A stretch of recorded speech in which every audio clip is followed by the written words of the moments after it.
जय हिंद दोस्तों, आप सभी का अपने परिवार स्टडी विथ महज में स्वागत है। आज का हमारा टॉपिक है भारत का संवैधानिक विकास पार्ट 3। इसके 2 पार्ट ऑलरेडी हम करवा चुके हैं पहले। अगर आपने अभी तक नहीं देखा है तो पहले जाके वो पार्ट देखिए और हम सीरियल वाइज पॉलिटी का पूरा करवाएंगे। तो आइए देखते हैं। पहला क्वेश्चन है, संविधान सभा की पहली बैठक कब हुई थी? तो इसका राइट आंसर हो जाएगा 9 दिसंबर 1946 को संविधान सभा की पहली बैठक हुई थी। नेक्स्ट क्वेश्चन है, संविधान सभा के प्रथम अस्थायी अध्यक्ष किसे चुना गया था? तो इसका राइट आंसर हो जाएगा डॉक्टर सच्चिदानंद सिन्हा को संविधान सभा के प्रथम अस्थायी अध्यक्ष के रूप में चुना गया था। नेक्स्ट है, प्रश्न नंबर 3 है, संविधान सभा का अस्थायी अध्यक्ष किसे और कब चुना गया था? तो इसका राइट आंसर हो जाएगा 11 दिसंबर 1946 को डॉक्टर राजेंद्र प्रसाद को संविधान सभा का प्रथम अस्थायी अध्यक्ष के रूप में चुना गया था। नेक्स्ट क्वेश्चन है, यदि कांग्रेस विभाजन स्वीकार न करती तो एक पाकिस्तान के स्थान पर कई पाकिस्तान बनते, किसने कहा था? ये कथन किसका था? तो इसका राइट आंसर हो जाएगा सरदार पटेल का। सरदार पटेल ने ही कहा था कि यदि कांग्रेस विभाजन स्वीकार न करती तो एक पाकिस्तान के स्थान पर कई पाकिस्तान बनते। नेक्स्ट है, संविधान सभा द्वारा भारतीय संविधान पर हस्ताक्षर कब किया गया? तो इसका राइट आंसर हो जाएगा 24 जनवरी 1950 को संविधान सभा द्वारा भारतीय संविधान पर हस्ताक्षर किया गया था। नेक्स्ट क्वेश्चन है, डॉक्टर राजेंद्र प्रसाद को संविधान सभा द्वारा भारत का प्रथम राष्ट्रपति कब चुना गया? तो इसका राइट आंसर हो जाएगा 24 जनवरी 1950 को। 24 जनवरी 1950 को भारतीय संविधान सभा द्वारा भारतीय संविधान पर हस्ताक्षर किया गया था और उसी दिन डॉक्टर राजेंद्र प्रसाद को संविधान सभा द्वारा भारत का राष्ट्रपति भी चुना गया था। नेक्स्ट क्वेश्चन है, भारतीय संविधान कब लागू हुआ? तो इसका राइट आंसर हो जाएगा 26 जनवरी 1950 को भारतीय संविधान पूर्ण रूप से लागू हो गया था। नेक्स्ट है, मूल भारतीय संविधान में कुल कितने अनुच्छेद और अनुसूचियां एवं भाग थे? तो इसका राइट आंसर हो जाएगा 395 अनुच्छेद, 8 अनुसूचियां एवं 22 भाग थे, याद रखिएगा। नेक्स्ट क्वेश्चन है, भारतीय संविधान में किस अनुच्छेद के तहत उसके लागू किए जाने के संबंध में प्रावधान दिया गया है? तो इसका राइट आंसर हो जाएगा अनुच्छेद 394 के तहत भारतीय संविधान को लागू किए जाने का प्रावधान दिया गया है। नेक्स्ट क्वेश्चन है, क्वेश्चन नंबर 10 है, भारत में किस तिथि को संविधान दिवस के रूप में मनाया जाता है? तो इसका राइट आंसर हो जाएगा 26 नवंबर को। भारत में 26 नवंबर को संविधान दिवस के रूप में मनाया जाता है। 26 नवंबर को ही संविधान के कुछ अनुच्छेद लागू कर दिए गए थे, जबकि 26 जनवरी 1950 को पूर्ण रूप से संविधान लागू किया गया था, याद रखिएगा। नेक्स्ट क्वेश्चन है, अंतरिम सरकार का गठन किस योजना के तहत किया गया था? इसका राइट आंसर हो जाएगा कैबिनेट मिशन योजना के तहत अंतरिम सरकार का गठन किया गया था। नेक्स्ट क्वेश्चन है, क्वेश्चन नंबर 12 है, अंतरिम सरकार का गठन कब किया गया था? तो इसका राइट आंसर हो जाएगा 2 सितंबर 1946 को। नेक्स्ट क्वेश्चन है, अंतरिम सरकार के उपाध्यक्ष कौन थे? तो इसका राइट आंसर हो जाएगा जवाहरलाल नेहरू अंतरिम सरकार के उपाध्यक्ष चुने गए थे। नेक्स्ट क्वेश्चन है, अंतरिम सरकार में लीग द्वारा नामित विधि मंत्री किसे बनाया गया था? तो उसका राइट आंसर हो जाएगा जोगेंद्र नाथ मंडल को अंतरिम सरकार में लीग द्वारा नामित विधि मंत्री बनाया गया था। नेक्स्ट क्वेश्चन है, क्वेश्चन नंबर 15 है, भारतीय संविधान भारतीयों की इच्छा अनुसार ही होगा, ये किसका कथन था? तो इसका राइट आंसर हो जाएगा महात्मा गांधी का। भारतीय संविधान भारतीयों की इच्छा के अनुसार ही होगा, महात्मा गांधी ने कहा था। नेक्स्ट क्वेश्चन है, मुस्लिम लीग कब सरकार में शामिल हुई? तो इसका राइट आंसर है 26 अक्टूबर 1946 को 26 अक्टूबर 1946 को मुस्लिम लीग सरकार में शामिल हुई थी। नेक्स्ट है क्वेश्चन नंबर 17 है, क्या बी आर अम्बेडकर तथा अब्दुल कलाम आज़ाद को सितंबर 1946 में गठित अंतरिम सरकार में सम्मिलित किया गया था? तो इसका राइट आंसर हो जाएगा नहीं।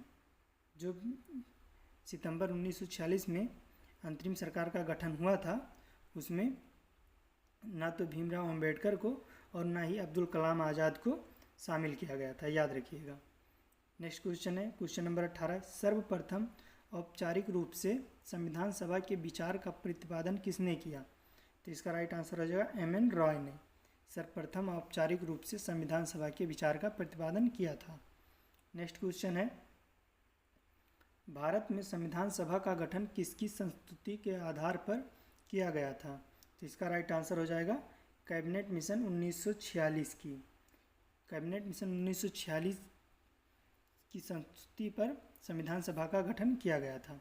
नेक्स्ट क्वेश्चन है क्वेश्चन नंबर 20 है, संविधान सभा के लिए चुनाव कब संपन्न हुआ? तो इसका राइट आंसर हो जाएगा जुलाई 1946 में संविधान सभा का चुनाव संपन्न हुआ था।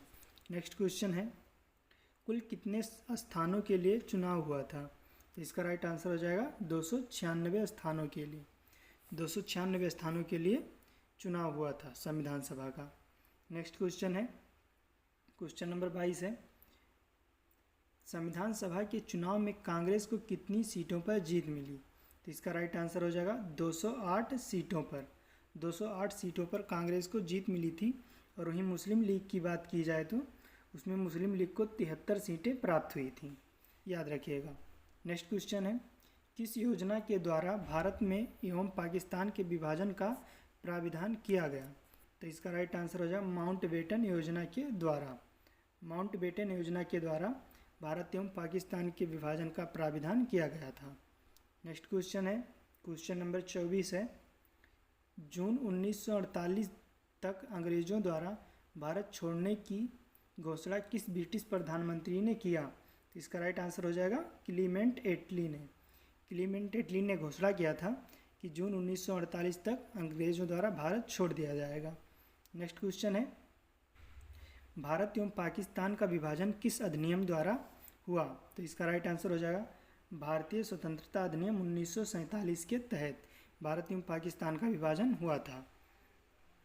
नेक्स्ट क्वेश्चन है क्वेश्चन नंबर 26 है, भारतीय स्वतंत्रता अधिनियम ब्रिटिश संसद द्वारा कब पारित हुआ? तो इसका राइट आंसर हो जाएगा 18 जुलाई 1947 को भारतीय स्वतंत्रता अधिनियम ब्रिटिश संसद द्वारा पारित किया गया था 18 जुलाई 1947 को।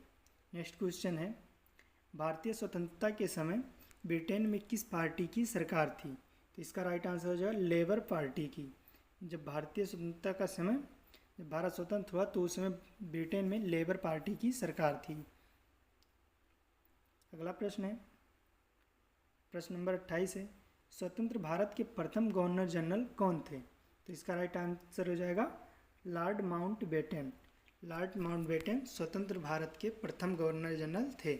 नेक्स्ट क्वेश्चन है क्वेश्चन नंबर 29 है, भारतीय स्वतंत्रता के पश्चात हुआ संविधान निर्माण के पूर्व भारत का शासन किस अधिनियम के अनुसार चलाया गया? तो इसका राइट आंसर हो जाएगा 1935 के अधिनियम के अनुसार।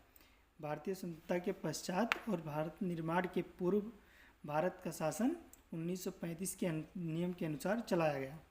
नेक्स्ट क्वेश्चन है, संविधान सभा के विभाजन पुनर्गठन के बाद भारतीय संविधान सभा में कुल कितने सदस्य थे? तो इसका राइट आंसर हो जाए 324। नेक्स्ट क्वेश्चन है, भारत के विभाजन का बाल्कन प्लान किसका उपज था? तो इसका राइट आंसर हो जाएगा लॉर्ड माउंटबेटन के मस्तिष्क का। भारत के विभाजन के बाल्कन प्लान माउंटबेटन के मस्तिष्क की उपज थी। अगला प्रश्न है, भारत और पाकिस्तान के बीच पंजाब और बंगाल में सीमाओं के निर्धारण के लिए पंजाब सीमा आयोग और बंगाल सीमा आयोग के नाम से दो सीमा आयोगों का गठन कब किया गया?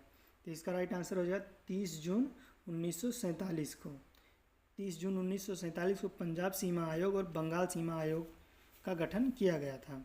नेक्स्ट क्वेश्चन है, भारत पाकिस्तान के मध्य सीमा निर्धारण के लिए गठित सीमा आयोग का अध्यक्ष कौन थे? तो इसका राइट आंसर है सर रेडक्लिफ, और इन्हीं के नाम पर भारत पाकिस्तान के मध्य खींची गई रेखा का नाम भी रखा गया था, रेडक्लिफ रेखा। अगला प्रश्न है, प्रश्न नंबर 34 है, भारत मंत्री या सचिव का पद कब समाप्त कर दिया गया? तो इसका राइट आंसर हो जाए 1947 में भारतीय स्वतंत्रता अधिनियम द्वारा भारत मंत्री या सचिव का पद समाप्त कर दिया गया। नेक्स्ट क्वेश्चन है, ब्रिटिश सम्राट का देशी रियासतों पर प्रभुत्व कब समाप्त हो गया? तो इसका सही जवाब हो जाएगा 1947 में ब्रिटिश सम्राट का देशी रियासतों पर प्रभुत्व समाप्त हो गया। नेक्स्ट क्वेश्चन है, क्वेश्चन नंबर 36 है, संविधान सभा की प्रथम बैठक कब और कहाँ हुई थी? तो इसका सही जवाब हो जाएगा 9 दिसंबर 1946 को नई दिल्ली में संविधान सभा की प्रथम बैठक हुई थी। नेक्स्ट क्वेश्चन है, क्वेश्चन नंबर 37 है, संविधान सभा की स्थापना कब की गई? तो इसका सही जवाब हो जाएगा 9 दिसंबर 1946 को। संविधान सभा का गठन उसी तिथि से माना जाता है जिस तिथि को वायसराय ने संविधान सभा की प्रथम बैठक को बुलाया था। जिस तिथि को वायसराय ने प्रथम संविधान सभा की बैठक को बुलाया था उसी तिथि को संविधान सभा की स्थापना मानी गई है, यानी कि 9 दिसंबर 1946 को।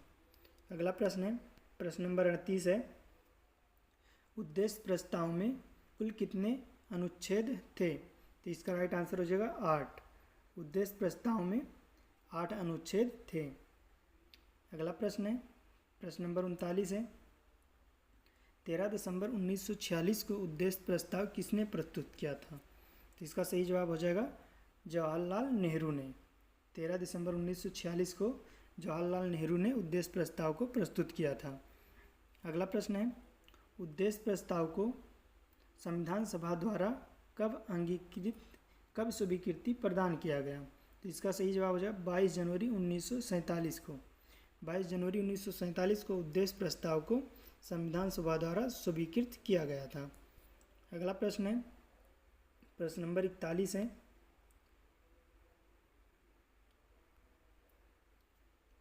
स्वतंत्र भारत की संविधान सभा के प्रथम अध्यक्ष कौन थे? तो इसका सही जवाब हो जाएगा डॉक्टर राजेंद्र प्रसाद स्वतंत्र भारत की प्रथम संविधान सभा के प्रथम अध्यक्ष थे। अगला प्रश्न है, प्रश्न नंबर 42 है, डॉक्टर अंबेडकर की अध्यक्षता में 7 सदस्यीय प्रारूप समिति का गठन कब किया गया? तो इसका सही जवाब हो जाएगा 29 अगस्त 1947 को 7 सदस्यीय प्रारूप समिति का गठन किया गया था और इसके अध्यक्ष, प्रारूप समिति के अध्यक्ष डॉक्टर भीमराव अंबेडकर थे। नेक्स्ट क्वेश्चन है, प्रश्न नंबर 47 है, संविधान के प्रारूप समिति के सदस्य जेपी खेतान की मृत्यु के बाद किसे उसके स्थान पर बनाया गया, उसका सदस्य बनाया गया? तो नेक्स्ट हो जाएगा, इसका राइट आंसर हो जाएगा टी कृष्णमाचारी को जेपी खेतान की मृत्यु के बाद प्रारूप समिति का सदस्य बनाया गया। नेक्स्ट क्वेश्चन है, प्रश्न नंबर 44 है, संघ संविधान समिति के अध्यक्ष कौन थे? तो इसका राइट आंसर हो जाएगा पंडित जवाहरलाल नेहरू संघ संविधान समिति के अध्यक्ष थे। नेक्स्ट क्वेश्चन है, प्रांतीय संविधान समिति के अध्यक्ष कौन थे? तो इसका सही जवाब हो जाएगा सरदार वल्लभ भाई पटेल प्रांतीय संविधान समिति के अध्यक्ष थे। और आगे भी है, सरदार पटेल अल्पसंख्यक एवं मूल अधिकार समिति के भी अध्यक्ष थे। याद रखिएगा, सरदार वल्लभ भाई पटेल को अल्पसंख्यक एवं मूल अधिकार समिति के अध्यक्ष भी बनाए गए थे और प्रांतीय संविधान समिति के अध्यक्ष भी सरदार पटेल थे। नेक्स्ट क्वेश्चन है, क्वेश्चन नंबर 46 है, संविधान सभा के संवैधानिक सलाहकार BN राव ने संविधान का प्रथम प्रारूप कब प्रस्तुत किया? तो इसका सही जवाब हो जाएगा अक्टूबर 1947 में। नेक्स्ट है, प्रश्न नंबर 47 है, भारतीय स्वतंत्रता के पश्चात संविधान सभा की प्रथम बैठक कब हुई? तो तो इसका सही जवाब हो जाएगा 14 अगस्त 1947 की मध्य रात्रि को। भारतीय स्वतंत्रता के पश्चात संविधान सभा की प्रथम बैठक 14 अगस्त 1947 की मध्य रात्रि को हुई थी। नेक्स्ट क्वेश्चन है, भारत पाक विभाजन के पश्चात पाकिस्तान के लिए अलग संविधान सभा गठित हुई तथा कुछ प्रांतों के प्रतिनिधियों की संविधान सभा से सदस्यता समाप्त हो गई। फलतः भारतीय संविधान सभा की संख्या कितनी रह गई? तो इसका सही जवाब हो जाएगा 299। 229 प्रांतों से और 70 देशी रियासतों से संविधान सभा के सदस्यों की संख्या रह गई थी। कुल मिला के 299 सदस्य संख्या संविधान सभा के सदस्यों की संख्या बची थी। नेक्स्ट क्वेश्चन है, संविधान सभा द्वारा प्रारूप संविधान पर कुल कितने वाचन के पश्चात अंतिम रूप दिया गया? तो संविधान सभा द्वारा 3 वाचन प्रारूप संविधान पर हुए थे। प्रथम वाचन 4 नवंबर से 9 नवंबर 1948 तक चला था। जो प्रथम वाचन था वो 4 नवंबर से 9 नवंबर 1948 तक हुआ था। द्वितीय वाचन 15 नवंबर 1948 से 17 अक्टूबर 1949 तक चला था और यही सबसे बड़ा वाचन था, याद रखिएगा। तृतीय वाचन 14 नवंबर 1949 से 26 नवंबर 1949 तक चला था और दूसरा वाचन जो था ये लगभग 1 साल तक चला था। अगला प्रश्न है, प्रश्न नंबर 50 है, संविधान निर्माण हेतु संविधान सभा के कुल कितने अधिवेशन हुए थे? तो कुल 11 अधिवेशन हुए थे। संविधान निर्माण के हेतु संविधान सभा के कुल 11 अधिवेशन हुए थे, किंतु संविधान पर हस्ताक्षर की बैठक को शामिल करने पर 12 बैठकें हो जाती हैं। अगर जिस दिन संविधान पर हस्ताक्षर हुए उस बैठक को भी शामिल किया जाए तो कुल मिला के 12 बैठकें हो जाएंगी। नेक्स्ट क्वेश्चन है, क्वेश्चन नंबर 51 है, संविधान सभा द्वारा कुल कितने दिन संविधान के प्रारूप पर विचार विमर्श किया गया? तो इसका राइट आंसर हो जाएगा 114 दिन। संविधान सभा द्वारा 114 दिन संविधान के प्रारूप पर विचार विमर्श चला था। नेक्स्ट है, क्वेश्चन नंबर 52 है, संविधान निर्माण में कुल कितना दिन लगा था? तो इसका राइट आंसर हो जाएगा 2 वर्ष 11 माह 18 दिन संविधान निर्माण में लगा था। नेक्स्ट क्वेश्चन है, भारतीय संविधान को संविधान सभा द्वारा कब अंगीकृत किया गया? तो इसका सही जवाब हो जाएगा 26 नवंबर 1949 को भारतीय संविधान को संविधान सभा द्वारा अंगीकृत किया गया था। नेक्स्ट क्वेश्चन है, आज का ये लास्ट क्वेश्चन है, संविधान सभा की अंतिम बैठक कब हुई? तो इसका राइट आंसर हो जाएगा 24 जनवरी 1950 को। और आज का ये हमारा लास्ट क्वेश्चन था और हमने पूरे संवैधानिक विकास को किए हैं 3 पार्ट में और हम जितने भी प्रश्न बनते थे सभी को इन तीनों पार्ट में समाप्त कर दिए। अगर आप इन तीनों पार्टों को कर लेते हैं तो आप किसी भी एग्ज़ाम में बैठ सकते हैं और डायरेक्ट यहीं से प्रश्न आपको मिलने वाला है। इससे बाहर कुछ नहीं पूछा जाएगा। अगर क्लास अच्छी लगी हो तो वीडियो को लाइक करें और ज़्यादा से ज़्यादा शेयर करें और चैनल को सब्सक्राइब करें। जय हिंद।